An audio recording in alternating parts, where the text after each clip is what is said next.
Today we're going over 5.6 complex numbers.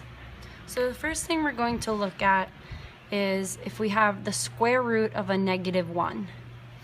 So there's no number that when you multiply it twice will give you a negative number. So therefore the square root of -1 is an imaginary number, and we say it's I for imaginary numbers. So for example, let's say we have the square root of -4. So if we have the square root of -4, that's going to be the square root of 4 times the square root of -1. So the square root of 4 is a 2 if we're talking about the principal root, the positive root, and the square root of -1 is I. So the square root of -4 is 2i for the principal or positive root. Let's say we have something where we have to break it up and we have the square root of -8. So -8 is not a perfect square. So we're going to break it up as we'll have the square root of -1, the square root of, we're going to say, what is the perfect square that goes into 8? 4 is a perfect square, and it also is a factor of 8. And then we say -1 times 4 times what number will be -8, and that's a 2. And now we break it all up. Saying the positive root, we'll say the square root of 4 is a 2, the square root of -1 is I, and then we rewrite our square root of 2. And therefore the square root of -8 is 2i square root of 2. The next thing we're going to go over is if we're trying to find the absolute value of a complex number. So a complex number is written in the form of a plus bi, where a is the real number and bi is the imaginary number.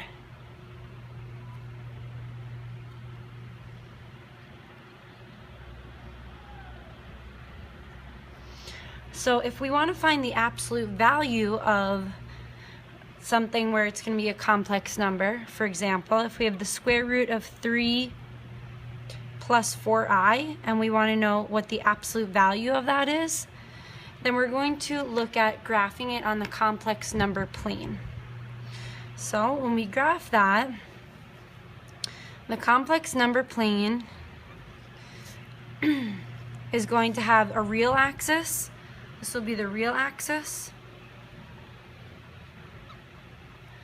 And we'll also have an imaginary axis.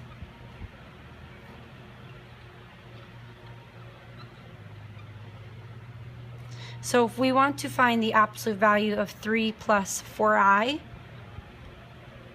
we're going to go over 3 on the real axis because that's your real number, and we're going to go up 4i on the imaginary axis.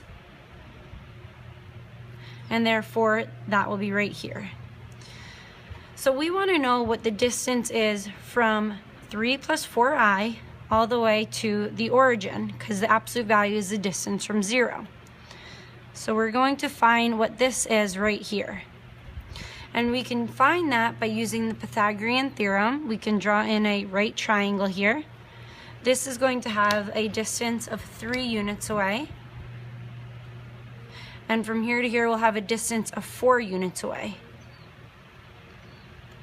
So using the Pythagorean theorem, which states a squared plus b squared equals c squared, we'll plug in and we'll find c to be our absolute value of 3 plus 4i. So we have 3 squared plus, we'll have 4 squared is going to be equal to c squared. We have 9 plus 16, 25, take the square root of both sides, and the distance is going to be 5. So the absolute value of 3 plus 4i is 5 units. The next thing we need to go over is if we know already that the square root of -1 is I, Then if I take this and I square both sides here,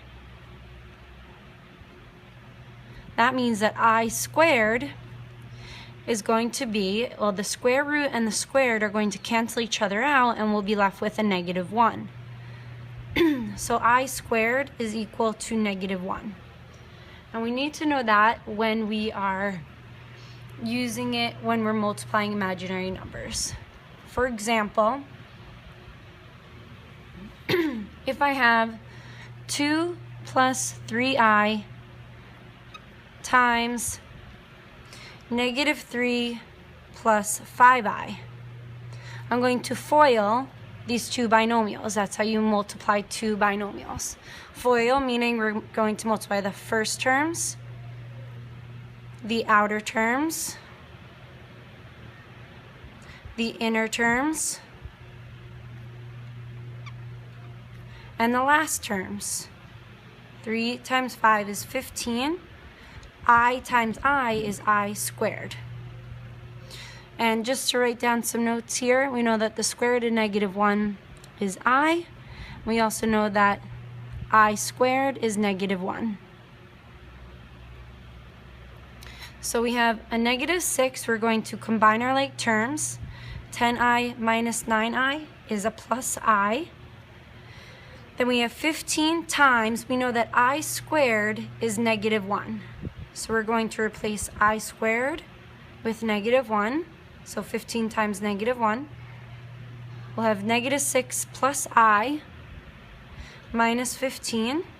-6 minus 15 will give us a -21 plus I. And this is in the form of A plus BI.